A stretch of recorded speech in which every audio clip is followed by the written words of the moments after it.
NA-249 Karachi में दोबारा गिनती की मिफ्ता इस्माइल की दरख्वास्त मंजूर कर ली गई। इलेक्शन कमीशन ने NA-249 में दोबारा गिनती का हुक्म दे दिया। इलेक्शन कमीशन ने हिदायत की है कि तमाम जमातें 8 मई को RO ऑफिस पहुँच जाएँ। नुमाइंदा जियो न्यूज़ नौशीन यूसुफ ने में ज्वाइन किया है। नौशीन, इलेक्शन कमीशन के हुक्म से मुताल्लिक़ बताइए। जी बिल्कुल, इलेक्शन कमीशन जो है मिफ्ता इस्माइल की जो दरखास्त थी दोबारा काउंटिंग की हल्का NA-249 उस पर अपना फैसला सुना दिया और इलेक्शन कमीशन ने कहा है कि हल्के में दोबारा वोटों की गिनती होगी और तमाम जो सियासी जमातें उन्हें कहा है कि 6 मई को सुबह 9 बजे जो है वो रिटर्निंग ऑफिसर के दफ्तर में पहुंच जाएं। इससे पहले जो दलाइल दिए गए थे उसमें मुस्लिम लीग नून की जानिब से मिफ्ता इस्माइल की जानिब से सलमान अकरम राजा ने दलाइल देते हुए बताया कि उनके पोलिंग एजेंट को 276 में से 167 ऐसे फॉर्म 45 मिले हैं जिनके ऊपर दस्तखत किसी की भी मौजूद नहीं है पोलिंग एजेंट के, जबकि फॉर्म 46 भी जो हैं वो एक जगह पर भी फॉर्म 46 नहीं दिया गया। जबकि उन्होंने ये भी बताया कि 2 ऐसे फॉर्म 45 हैं जिनमें उनके और जो प्रिजाइडिंग ऑफिसर हैं उनके फॉर्म 45 में तजाद पाया जाता है। उसके अलावा जब लतीफ़ खोसा जो है उन्होंने पीपल्स पार्टी की जानिब से दलाइल दी और उन्होंने कहा कि मुस्लिम लीग नून या दीगर फरीकैन की मुस्लिम लीग नून की जानिब से रिजल्ट अनाउंस होने से पहले कोई एक दिन भी पूरा दिन शिकायत नहीं की गई और उनका ये कहना था कि दरखास्त तब दायर की गई जब फरीक उम्मीदवार जो थे वो हार चुके थे और उम्मीदवार आमतौर पर हार कर अपनी जो दरखास्त है वो दायर करते हैं, जिसके बाद इलेक्शन कमीशन ने आज फैसला महफूज किया था जो उन्होंने सुना दिया है और अब हल्का NA-249 पे 6 मई को दोबारा वोटों की गिनती 6 मई को दोबारा गिनती होगी। बहुत शुक्रिया नौशीन यूसुफ, आपने डिटेल्स दी।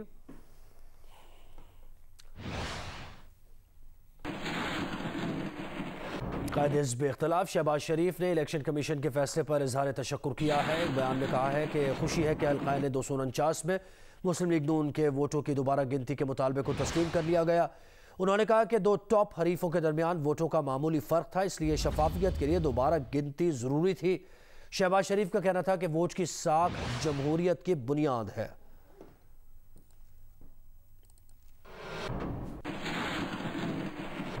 वज़ीर इत्तलात फवाद चौधरी इस्लामाबाद में न्यूज़ कॉन्फ्रेंस कर रहे हैं। ये इस्लामाबाद है जहाँ 88% लोगों ने SOPs को फॉलो किया। उसके बाद आज़ाद जम्मू कश्मीर का इलाका है, 82% वहाँ पे इम्प्लीमेंटेशन है। पंजाब में 69% है, गिलगित बल्तिस्तान में 67% है, KP में 66% है और सबसे जो कम अमल दरामद जहाँ पे SOPs पे हुआ वो अनफॉर्चुनेटली सिंध है और ख़ुसूसन कराची है जहाँ पर SOPs फॉलो नहीं हुए। और यही वजह है कि आज हम जब पंजाब और खैबर पख्तूनख्वा में थोड़ा इस्तेहकाम आता देख रहे हैं, कोविड केसेस की जो बढ़ने की रफ़्तार है उसमें हम कमी देख रहे हैं, वहाँ पर कराची में ये सूरत हाल नहीं है। और चीफ़ मिनिस्टर साहब और पीपल्स पार्टी की अगर गुफ्तगू सुने तो लगता है कि पूरा पाकिस्तान जो है वो SOPs में उन्हीं को फॉलो कर रहा है और उन्हीं की पॉलिसी जो है वो पता नहीं कोई कामयाब हुई। लेकिन मैं उनसे ये कहूँगा कि प्लीज़ ज़रा अपने मामलात को देखें और इस वक्त कराची में ज़्यादा एहतियात की ज़रूरत है और कराची में अगर इम्प्लीमेंटेशन ना हुई SOPs की तो उसके असरात फिर पूरे मुल्क पे बड़ी तेज़ी से जाते हैं। सप्लाई चेन जो है वो कराची से चूँकि शुरू होती है बंदरगाह की वजह से, तो उसका पूरा जो सप्लाई चेन्स हैं वहाँ पे जाते हैं। सो हमें कराची की बड़ी फ़िक्र है और सिंध की बिलखसूस फ़िक्र है कि जिस तरीके से वहाँ पे हुकूमत वहाँ की अभी तक SOPs को इम्प्लीमेंट करने में कामयाब नहीं हो पा रही और ये इम्पॉर्टेंट है कि वो इसको देखें। जो आज अदाद-ओ-शुमार जारी हुए हैं उसके मुताबिक तकरीबन 24 घंटों में ज़्यादातर जो अमवात हैं वो पंजाब और खैबर पख्तूनख्वा में हुई हैं। 161 जो हैं लोग गुज़श्ता 24 घंटों में जो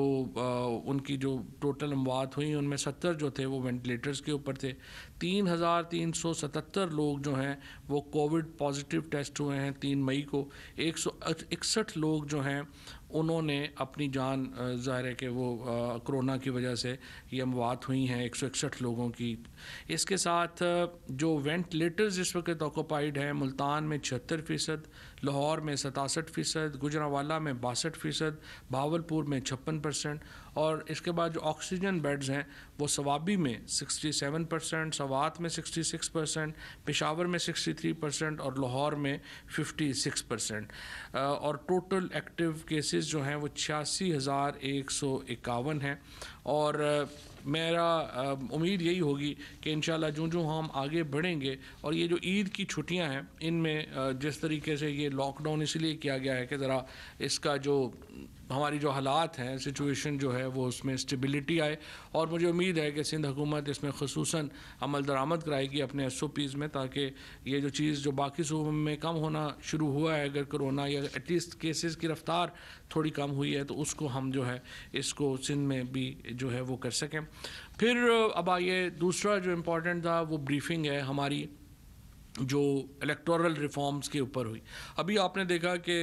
जो इलेक्शन कमीशन है उसने वोट पोल है उसका वोट काउंटिंग जो है उसका ऑर्डर किया है 6 तारीख को कराची में। ये इलेक्शन कमीशन क्यों इस नतीजे पे पहुंचा? क्योंकि एक यूनिवर्सल ओपिनियन इस वक्त चल रही है कि कराची के इलेक्शन में बदतरीन धांधली हुई है, और इसीलिए तहरीक इंसाफ का मुतालबा तो ये है कि ये रीपोल में जाना चाहिए। इसको इस वक्त गिनने का कोई तुक नहीं बनता, क्योंकि अगर आप गिन भी लेंगे तो आप देखिए टोटल जो वहाँ पर वोट पड़ा है वो 21% पड़ा है, और जो जीतने वाले हैं वो 5% वोट लेकर के जो है दोनों को, मुफ्ता इस्माइल हों या जो PMLN पीपल्स पार्टी के कैंडिडेट हैं उनको 5% वोट जो है वो मिला है। तो इतने कम वोटों के साथ कोई बंदा असम्बली में आ जाए तो वो फिर एक ज़ाहिर है कि वो तो इलेक्शन जो है वो एक बिल्कुल तमाशा बना है, और इलेक्शन कमीशन को भी इक़दामात इसमें करने चाहिए। फ़िलहाल कोविड की वजह से जो सिचुएशन जा रही है उसमें भी वोटिंग जो है वो बड़ी नीचे आई है, और मैं ये समझता हूँ कि जिस तरह से हिंदुस्तान में वहाँ के इलेक्शन कमीशन ने इर्रिस्पॉन्सिबल एटीट्यूड लिया, गैर ज़िम्मेदाराना तौर के ऊपर उन्होंने इलेक्शन कैंपेन को रन होने दिया, और वहाँ पर आप देखें कि हिंदुस्तान की आज जो हालात हैं उसमें बहुत बड़ी कंट्रीब्यूशन जो है वो वहाँ के इलेक्शन मुहिम ने की है, और वहाँ के जो इलेक्शन कमीशन के ज़िम्मेदारान हैं वो डायरेक्टली रिस्पॉन्सिबल हैं उस हालात के जो कि हिंदुस्तान में हुई है। सो इसी को उससे सबक सीखते हुए, उसको सामने रखते हुए हमारे यहाँ इलेक्शन कमीशन को, मैंने पहले भी अर्ज़ किया था कि बहुत ज़िम्मेदाराना तर्ज़ अमल की ज़रूरत है, और अभी तक इलेक्शन कमीशन ने अपने इंतखाबात में कोरोना के SOPs को जिस तरीके से अमल दरामद करना चाहिए उस तरीके से अमल दरामद नहीं किया, जो जाहिर है कि एक बड़ी आई वुड से कि एक क्रिटिसिज्म तो नहीं करना चाहते हमें इलेक्शन कमीशन के ऊपर, लेकिन ये एक बहरहाल एक ऐसी चीज़ है जिसके ऊपर इलेक्शन कमीशन को बहुत तवज्जो करने की ज़रूरत है। जो इलेक्टोरल रिफॉर्म्स हैं हमारे, उसके 4 हिस्से हैं। उसका एक हिस्सा है जो इलेक्ट्रिक वोटिंग मशीन है, यानी EVM मशीन। EVM मशीन का क्या फ़ायदा होगा?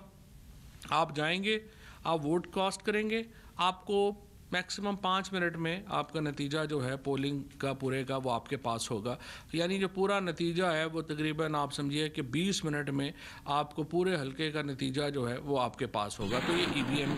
हम चाहते हैं कि उसको इंट्रोड्यूस कराया जाए। इसका दूसरा हिस्सा है वोटिंग का, जो कि बुनियादी तौर के ऊपर ओवरसीज़ पाकिस्तानीज़ को इनेबल हम करना चाहते हैं। 90 लाख पाकिस्तानी इस वक्त पाकिस्तान से बाहर है, और हम ये चाहते हैं कि उनको वोट का हक़ मिले। अब पीपल्स पार्टी और PMLN इसके ऊपर रिलक्टेंट हैं, वो ओवरसीज़ पाकिस्तानीज़ को ये सहूलत नहीं देना चाहते। अगर वो ये सहूलत नहीं देना चाहते तो वो खुल के आके अपना डिफरेंस दे दें। हम बहरहाल समझते हैं कि ओवरसीज़ पाकिस्तानी एक बहुत अहम हिस्सा कॉन्स्टिट्यूट करते हैं पाकिस्तान के, हमारा जो मुआशी निज़ाम है, हमारा जो समाजी निज़ाम है उसका, और हम ओवरसीज़ पाकिस्तानीज़ को उतना ही पाकिस्तानी समझते हैं जितना पाकिस्तान के अंदर रहने वाले पाकिस्तानी, और इसलिए हम उनके राइट्स की, हम उनके हकूक़ की, हम उनको वोट के सहूलत देने की जो मुहिम है हम अपने तौर के ऊपर जारी रखेंगे। इसके लिए जो आज हम 2 ऑर्डिनेंसेस जो हैं उसकी काबीना ने अप्रूवल दी है। इन दोनों ऑर्डिनेंसेस के तहत हमने एक ऑर्डिनेंस के तहत इलेक्शन कमीशन को ये इख्तियार दिया है कि वो EVM मशीन इस्तेमाल कर सकेगा इंतखाबात में। दूसरा जो अहम इख्तियार हमने इस ऑर्डिनेंस के ज़रिए जो आज CLC में जाएगा और काबीना ने उसकी अप्रूवल दी है, उसके ज़रिए इलेक्शन कमीशन को ये इख्तियार दिया गया है कि वो इक़दामात करे ओवरसीज़ पाकिस्तानीज़ को वोट का हक़ देने में जो फैसिलिटी है वो प्रोवाइड करने में इन 2 ऑर्डिनेंसेस की मंजूरी जो है वो काबीना की तरफ से हुई है और वो अब CLC में जा कर के एक बाकायदा जो कानून है उसकी सूरत इख्तियार करेंगे। मैं यहाँ पे ये वाज़ेह कर दूँ कि ये इख्तियार हुकूमत ने अपने पास नहीं लिया, हमने सिर्फ अनेबल किया है इलेक्शन कमीशन को। और मुझे उम्मीद है कि बिलावल साहब और शहबाज शरीफ सब खुश होंगे क्योंकि दोनों ये मुतालबा कर रहे थे कि इलेक्शन कमीशन को एक्चुअली ये चीज़ें लीड करनी चाहिए। तो हमने इलेक्शन कमीशन को अनेबल कर दिया है कि वो इसको लीड करे। और मेरा सुबह मैं यही बात कह रहा था जो शहजाद अकबर साहब ने भी रेज़ की कि इस तरह से इस्लाहात जो करनी है तो फिर नैब की कानून के लिए इस्लाहात जो है वो हम नैब को दे देते हैं और जो बाकी इदारे हैं उनको भी कह देते हैं कि आप भी इस्लाहात अपनी अपनी खुद ही कर लें, क्योंकि शहबाज शरीफ साहब और बिलावल साहब के नज़दीक शायद parliament has cease to exist और उनके नज़दीक जो बाकी इदारे हैं वो ही सारे काम उन्होंने ही आगे करने हैं। तो ऐसे हमारे ऊपर नाबालिग लीडरशिप मुसल्लत है जिनको ये भी नहीं पता कि पार्लियामान का एक मुल्क में क्या किरदार है, बाकी इदारों का क्या किरदार है। ये सुबह सो के उठते हैं, जो जहन में आती है कि आज हेडलाइन में इमरान खान ने क्या बात कही है हमने उसके ख़िलाफ़ चलना है। ऐसे जो हैं ये मरियम और बिलावल जैसे जो नाबालिग लीडरशिप हमारे पे मुसल्लत हो गई है। लेकिन बहरहाल ये आखिरी 2-3 साल ही हैं इनके भी। जिस तरह से हमने देखा कि नवाज शरीफ और जरदारी साहब की सियासत अपनी हिचकोले लेती हुई गई है, ये भी PDM की सियासत तो ख़त्म हो गई है। अब नून लीग और पीपल्स पार्टी की सियासत के ख़ात्मे का वक्त है, वो भी मुझे लगता है कि अपने आखिरी ही जो है वो उसके ऊपर है, अपने ही आखिरी वक्त के ऊपर है। अच्छा, तो इसमें जो हिस्से हैं जैसे मैंने आपको अर्ज़ किया कि EVM एक हिस्सा है, E-वोटिंग दूसरा हिस्सा है, बायोमेट्रिक्स तीसरा हिस्सा है और फिर चौथा हिस्सा है लेजिस्लेशन करने का। जो लेजिस्लेशन का पार्ट है और EVM का पार्ट है वो मुकम्मल है। हमने लेजिस्लेशन भी कर दी, हमने इसके ऊपर अपने एक्ट है वो भी हमने दे दिया, कॉन्स्टिट्यूशनल अमेंडमेंट्स भी दे दी और हमने इलेक्ट्रिक जो वोटिंग मशीन है उसकी टेक्नोलॉजी भी हमने तैयार कर दी। उसके ऊपर आज जो है वो शिबली फराज साहब ने भी उसके ऊपर ब्रीफिंग दी और फिर जो अमीनुल हक साहब हैं IT मिनिस्टर, उन्होंने E-वोटिंग के ऊपर जो है वो हमने उसकी जो ब्रीफिंग है वो कर रहे हैं। और तीसरा इम्पॉर्टेंट है बायोमेट्रिक्स, जो कि नादरा का एक मामला है कि उन्होंने उसको कैसे। अब ये बायोमेट्रिक्स और E-वोटिंग जो है ये 2 एरियाज़ हैं जिस पे अभी टेक्नोलॉजी का काम भी होना बाकी है और वो भी मुकम्मल नहीं है और उसके ऊपर एक कंसल्टेंट मुकर्रर कर दिया गया है जो इन दोनों चीज़ों को लेके आगे चलेगा। और जो लेजिस्लेशन पार्ट है उसमें पीपल्स पार्टी और PMLN जो है, अब अगर वो इसको हमारा जो ओवरसीज़ पाकिस्तानीज़ की जो वोटिंग है अगर उसको ये सपोर्ट करेंगे तो उनकी मर्ज़ी है। अदरवाइज़ देखिए हम बड़े वाजे हैं, हम ओवरसीज़ पाकिस्तानीज़ के लिए हमारा कमिटमेंट है, हमारी उनके साथ एक वाबस्तगी है, उनकी हमारे साथ वाबस्तगी है और हम उसको आगे लेके जाना चाहते हैं और वो हम उसको जो है वो आगे जा कर के लेंगे। इसी हवाले से हमने इंसाफ की फरहमी के सिविल प्रोसीजर कोड में जो इस्लाहात की थी उनमें एक और बड़ी अहम तब्दीली आपको मालूम है की थी कि सक्सेशन एक्ट जब है उसको हमें अदालतों में मुद्दत लग जाती थी कि अगर आपको वरासत का सर्टिफिकेट लेना है,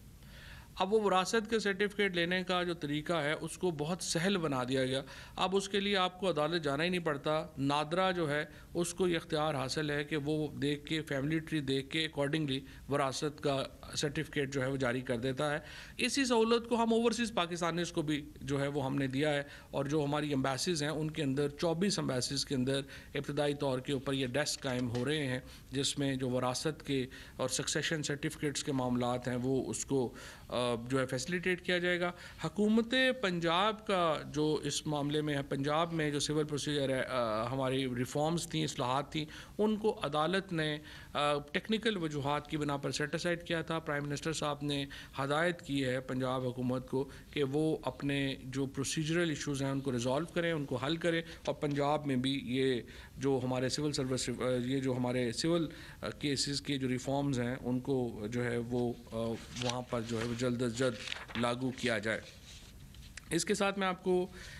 ये भी बता दूं कि ब्रिगेडियर अतीक अहमद साहब को हैवी इंडस्ट्रीज़ टेक्सला बोर्ड में बतौर मेंबर कंट्रोल तैनात किया गया है। NED यूनिवर्सिटी कराची और बहुत ज़बरदस्त यूनिवर्सिटी है और मुझे बहुत मौका मिला उनके वाइस चांसलर साहब से इंटरेक्शन का, और I am one of the universities जिससे पाकिस्तान को बहुत उम्मीदें वाबस्ता हैं और होनी चाहिए, और उन्होंने माजी में भी बड़ा ज़बरदस्त काम जो है वो किया है। 1921 में ये NED यूनिवर्सिटी कराची बनी थी, अब उसके 100 साल मुकम्मल हो रहे हैं, तो उसको ट्रिब्यूट पेश करते हुए NED यूनिवर्सिटी को एक यादगारी सिक्के के इजरा की मंजूरी दी गई है। और मैं NED के तमाम फैकल्टी को, वाइस चांसलर को, स्टूडेंट्स को और जो साबिका स्टूडेंट्स हैं उन सबको मुबारकबाद देना चाहता हूँ कि आप लोगों ने कितना ज़बरदस्त इंस्टीट्यूशन बनाया, चलाया, और अब आगे भी हमें आपसे बहुत उम्मीदें हैं, और इंशाल्लाह पाकिस्तान की हायर एजुकेशन में एक रोल मॉडल इंस्टीट्यूशन है, और इंशाल्लाह आपको मज़ीद तरक्की के लिए मैं दुआगो हूँ। इसी तरीके से national policy for statement on follow the money की मंजूरी दी गई है।